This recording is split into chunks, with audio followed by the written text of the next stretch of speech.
Guten Morgen from the city of Frankfurt here in Germany. We're here with Explorer Books team to expose news stories to the Frankfurt International Book Fair, or commonly called here in Germany as the Frankfurt Buschmesse. This is the biggest, largest, and oldest book fair of all time. It's been around since Gutenberg Bible, and it is in history. And years and years, 100 years ago, this is a book fair, a book trade for people who has handwritten books. Imagine that, when the printing was not yet a thing, this already exists. Imagine that. So the Frankfurt Buschmesse International Book Fair is on, and we're on the fourth day here in Frankfurt, Germany. This is a big, huge event, and Explorer Books will never miss the chance to be here to feature our self-published authors whose works are underrated, but these are special stories that come from the self-publishing realm. And we are located here at the hall 5.1 D59. So if you're here in Frankfurt or anywhere within Europe, you still have the chance, because we still have a Sunday tomorrow to be here and be part of this prestigious event in the literary industry. And another thing is, we're very privileged to have a very prolific author who has written several books, and she's here with us, published under Explorer Books. We have the author of Journey to the Pacific, a one man's quest. Ladies and gentlemen, we have Judith Perkins. Hello, Judith. Welcome to Frankfurt. Thank you very much. It's good to be here. I'm enjoying it very much. Yeah, we actually had a book signing event with you, and a lot of people are so interested about the story of Journey to the Pacific. Now tell us right now, for those who haven't read it, what is this all about? It's about a young man who was born just before the Civil War, when his father and two older brothers were killed in the war. His mother couldn't handle him anymore, so she put him in an orphanage. Wow. And it was a cruel orphanage. Wow. He had to work from the time he first went in there, when he was about two and a half. He was walking. He had to work. He worked in a laundry. He worked in the kitchen. He worked in the fields when he got older.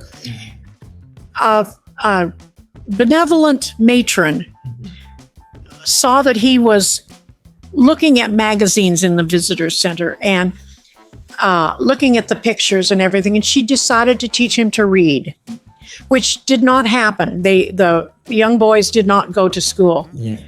And so he learned to read, and he read a story about Lewis and Clark, and how they settled on the Pacific Ocean, how they boiled down the seawater to make salt, to preserve their meat. And his quest, his desire, was to see the Pacific Ocean and taste that salty water. Wow. This is all based on my great-great-grandfather. It's a memoir. It's a biography. Yes.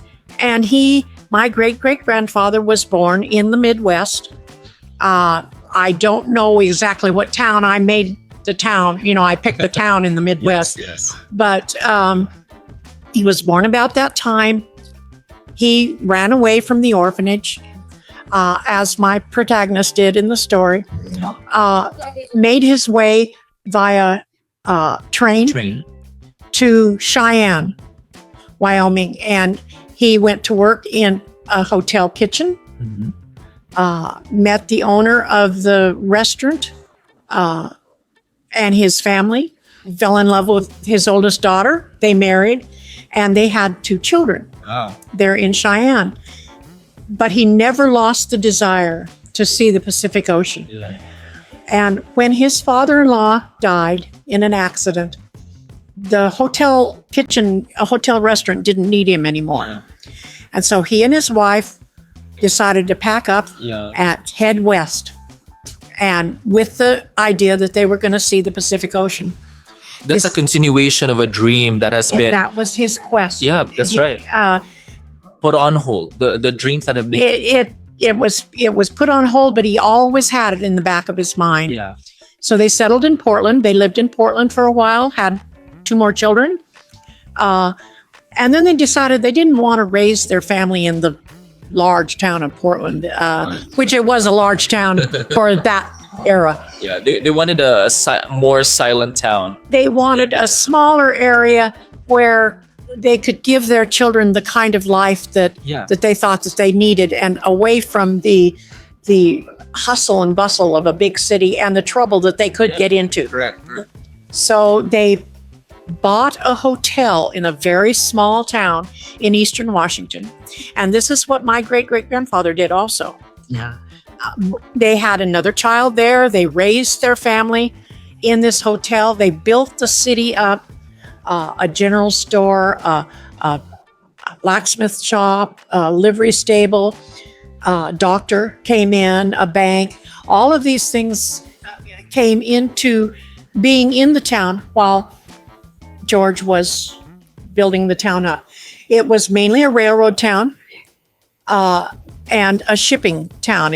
The town was right on the Snake River, and the Palouse and the Nez Perce Indians lived nearby, and they would come into town. They would bring wild game in to the hotel for George to cook, and in exchange for things that they couldn't get. Yeah. So they built this town up, and their oldest daughter was, how do I put it? She was not a very pleasant girl to be around. She was very narcissistic. She wanted all of the attention. She did not like her brothers or her brother or her sisters. Yeah. And when she was a teenager, she ran away. Yeah. She hopped on a ship, or actually a scow, what they called a scow at that time. It was like a tugboat. Yeah. Went down the Snake, down the Columbia River, and she met a sailor on this tugboat. Yeah. And they got married. The captain of the tugboat married them, which they could do at that time. Yeah. And she thought that they were going to Portland, but they wound up in Astoria, Oregon, which is right on the mouth of the Columbia River. And he turned around and got on a ship and went to the China Sea.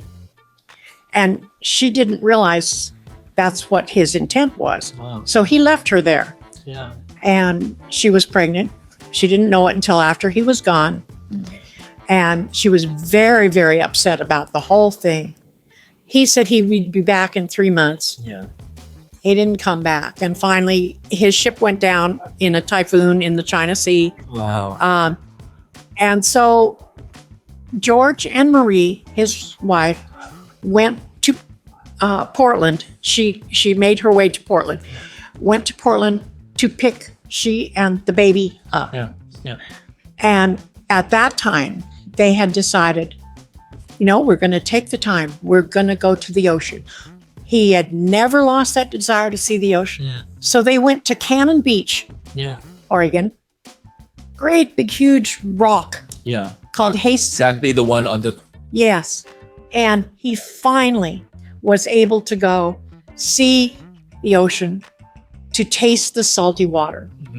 And he had finally achieved that. Yeah. It was a fun book to write because I was writing about my family. Yeah. And Cannon Beach happens to be my happy place. Yeah. When I was a young girl, I spent a lot of time there with my family. That was our vacation place. And so it just became natural for me to use that area. Prince, yeah. Yeah. And so he did. Now, there are 2 more books after this one. Yes. One talking about George's grandson, and the third one about another citizen in the town of Rawlings in Eastern Washington who has some trouble, and he goes into the army during the First World War, has no idea what he's getting into, but he is sent over to France, and he finds his love in France, in the trenches of the area. She's a nurse. He's an ambulance driver. Okay. And That's in book 2, am I right? that's book 3. Book 3. Book 2 is about George's grandson, William Jones Jr., William Jones. and how his mother didn't like him, didn't take care of him, was cruel to him. Mhm. And she finally took him to Rawlings and left him with her parents. Wow. And then she left to go back. Wow. And so it's about his emancipation, how he had to learn to love and be loved. That all happened by his aunt and uncle giving him a dog, a little puppy Puppy. named Okay. Patches. And Patches taught him how to love Yes. and be loved. Wow. Imagine that. And so it just all kind of rolled together Yeah. that way. From one generation to From another. one generation to another, to one decade Yeah. to another. Yeah. And, And you are the third generation of this fourth generation. Imagine. no, I'm the fifth generation. Yeah, that's right. That's right. And there were 5 generations of women Okay. in my family. So my great-great-grandmother, the one that lived there in Rawlings, or the actual name of the town was Riparia, but I made up the town of Rawlings. Yes, of course. But she actually lived there, and she and her husband are the ones that bought the hotel. Yeah, yeah. And Amazing. I was 2 when she died. Okay. And then I was 20 years old when my great-grandmother died. Yeah. And so I knew her very well. And she's the one that told me all of these stories about the Indians coming in. And she would get on a tugboat or a scow, and she would ride down the Snake River and the Columbia River down to Celilo Falls, which was near the Dalles, Oregon. Oh. And it was a big fishing place for the Indians. Yes, yes. And she would ride the tug down there. She would cook Yeah. for them on the tugboat. And the Indians would hop on.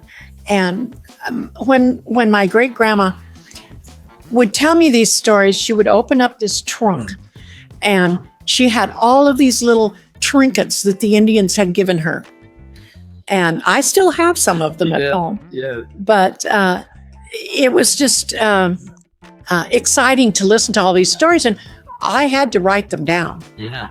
Because sometimes stories coming from our great grandparents, they get lost and they get forgotten. And this one, Journey to the Pacific, One Man's Quest, and the other books, 2 other books, is actually telling us that whatever stories that we have, those are gold. And you have to make sure to Yes. get to write them down and pass it on to the next generation. And this will live on even as we pass from here. I am the last one in my generation that is still alive. And if I didn't write these down, they would be gone. My children and my grandchildren and my great-grandchildren would not know their heritage. Wow. And so that was the main reason why I wanted to write this, is because I wanted them to know where they came from. Yeah. And beyond the family story, this is something that would inspire a lot of people. Yeah. That whatever you have, whatever dreams you have, you should not give up on them. You should not give up. You need to have the tenacity and the ambition and the desire, that big desire, That's true. that positive feeling that, I'm really going to do this. Yeah. I'm really going to do it. I've always, since I started writing, and I didn't start writing until I was 80 years old. Wow. Imagine that. Yeah. And that's another testament that whatever dream you have, you can achieve it at whatever age you are. Never ever thought I would write a book, write a story. Published and be a published author. That's right. But I have said that everybody has a story, some kind of story that they can tell. Yes, of course. And you just need to write it down. Yeah. Whether it's just handwritten notes or whatever, write it down and let your family know that you have experienced something. Yeah. And you have the ambition and the desire for other people to know what you've gone through in your life. And it's amazing because Journey to the Pacific, it has a relationship with the Frankfurt International Book Fair, because Frankfurt International Book Fair is one of the oldest, and it's been passed on from generation to generation. Yeah. And this, it's 800 years. Yes. It goes down deep in our history, and this is now in Frankfurt. Imagine that. Yeah. It is really appropriate to have these kinds of stories here, and we thank you, Judith, for that. Thank you so much. I have enjoyed this very much. For Very. enjoying your presence here as well. And you also have other books other than Journey to the Pacific. You have other books. And what I love about the books of Judith is it's not only inspiring, but it actually empowers women. 3 of the books that Judith has written actually talk about women breaking the glass ceiling. And it's called right now as a Glass Ceiling Chronicles. So it talks about women. Allow me to talk about this because I'm really excited to tell everyone about this. We're gonna spread out the message. Women empowerment. We have Lawson Law, Pain Construction, and Danby Press. 3 stories. They're not necessarily connected, but each of these has golden stories about women who break the glass ceiling. Now tell us about first Danby Press. Danby Press is set in the 1950s. It's about a young lady who inherits her father's newspaper. Yes. And he and his wife, her mother, have been killed in a plane crash coming back from Alaska to Montana. They were in Montana. And she inherits the business. She's worked in the business since she was 16 years old. She lives right behind the place, and a younger sister that she is responsible for now. And there are people in this town who do not think that she should run this business. She's a young girl. She has no business working in a man's world, in a man's business, which at that time publishing was. Yeah, discrimination of gender. Absolutely, absolutely. And it's about her trials and what she has to go through to keep this newspaper in print, to be able to live her life, to take care of her sister, and she goes through an attack on her person. She goes through somebody breaking into the newspaper office, damaging the press. Yeah. And She has to go through all of those obstacles in childhood to become the person that she needs to be. and to earn the respect of people around her. Absolutely. Yes. Yes. So Lawson Law is about a young girl who went to law school at Harvard. Yeah. Her father owned a law firm. Very well educated. Very well educated young lady. This is set in the 1960s. Her brother is an attorney. They have an office in Raleigh, North Carolina. Her brother thinks that she should work there. Her father passed away. Her father and mother both passed away. She doesn't want to. She doesn't want to be on the East Coast. She wants the sun and the warmth. So she joins this firm in San Diego, an all-male law firm. The only females were the secretaries and the receptionist, and no female attorneys. She's the first one. Yeah. And she encounters discrimination, sexual harassment, and she doesn't put up with it. She files a lawsuit. Other women in the office have put up with it. Yeah. And because they were threatened with losing their jobs, Yeah. she didn't put up with it.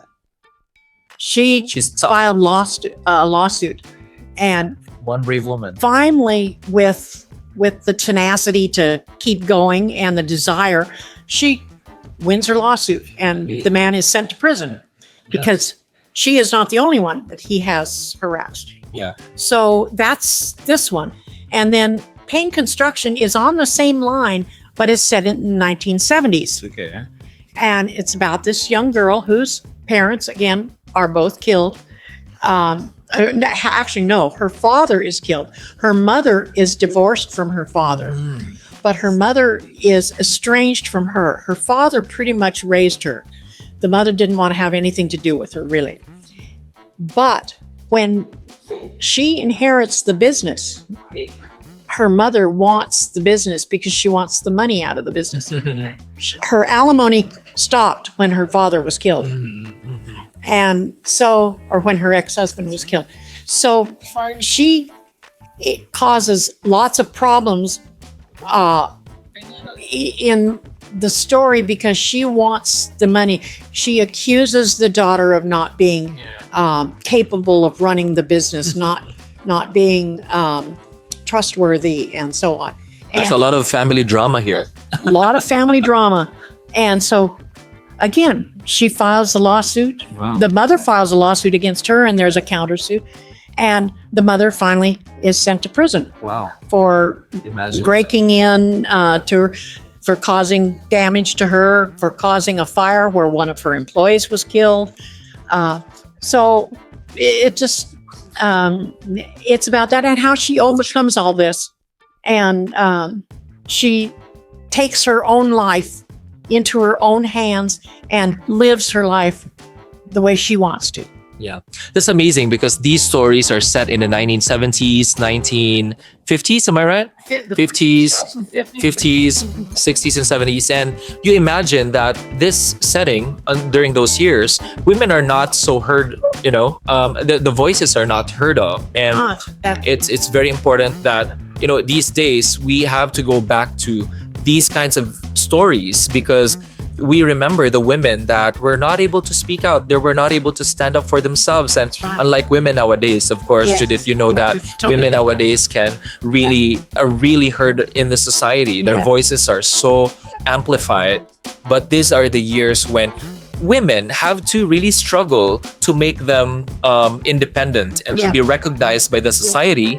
And I think this is something historical as well. It goes down to the society's history. Yeah. Now, the last book is When the Men Come Home. When the Men Come Home.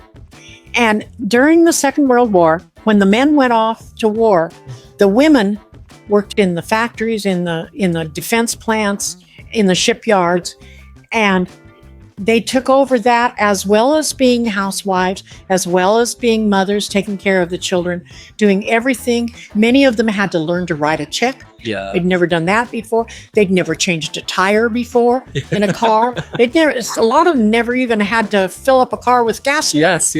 And then when the war was over and the men came home, one day the women had a job and the next day they didn't. Wow. Because the men came back to their jobs. Yeah. They were guaranteed that they would have that job again. In many cases, the men didn't come back. Yeah. But there were other men that came back that took over those jobs. The women didn't have jobs. They had to adjust to their husbands being home, their husbands taking over the checkbook, making all the decisions, disciplining the children. In many cases, the children didn't even know who their fathers were. Wow. Because they were just infants when their fathers left, or maybe the wife was pregnant at the time they went, and so the child didn't even know the father.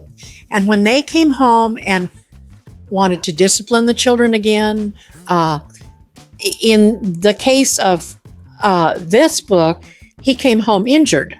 Wow. And he had to adjust to living a different life. Yeah. Because he was injured. Wow. And she had to adjust to him, and they almost didn't make it. Yeah. But they worked through it. And it's a story about what happened when these men all came home, and how this one couple overcame their difficulties and their differences. And especially that the children were not connected to the father. That's right. That's another thing, because it happens to many families nowadays when the men have to go out of their homes to, for their livelihood and to raise children financially. So it is going to be a very exciting read because it's something that even people nowadays can relate to. Yes, right? yes. So this one is of course, in the 40s, right after the war. So I've got all different. I've got the Journey to the Pacific, which is in the 1800s and early 20th century, and the rest are in the 1950s, 50s, 60s, 1960s, the 70s. So if you want to go back in time and read all these stories, one is a memoir and the rest, it's fiction, but it also happens in reality. These women, for sure, in those years have experienced the same fate that these women have, especially the ones, the Glass Ceiling Chronicles story. It's now available on Amazon, Barnes & Noble, and other leading digital outlets worldwide. Even if you're in Germany, in Asia, in Africa, you can get copies of this because it is worldwide. Amazon is distributing the books in 100 countries. Amazing. So, and of course, if you're here in London, Germany, I'm thinking of London, sorry, because